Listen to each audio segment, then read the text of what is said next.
ওস্তাদ হইল বারেক বৈদেশি, তিনার আমি বাইক হই সেই হিসেবে বাঁচতি। আর আসলে আমার একটি ভাগ্নির নাম আছে জান্নাত,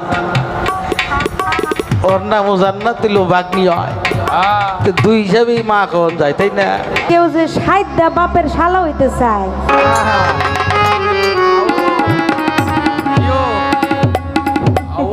হ্যাঁ আমি তো জানতাম না। তা আপনি যে সাইদা আমার বাপের শালা হইতে চাইছেন, এটা ইব্রাহিম নবী যখন আগুনে পড়ে তখন নমরুদের একটা মেয়ে হ্যাঁ কইতাছে আমি একটু আগুনের মধ্যে যাব,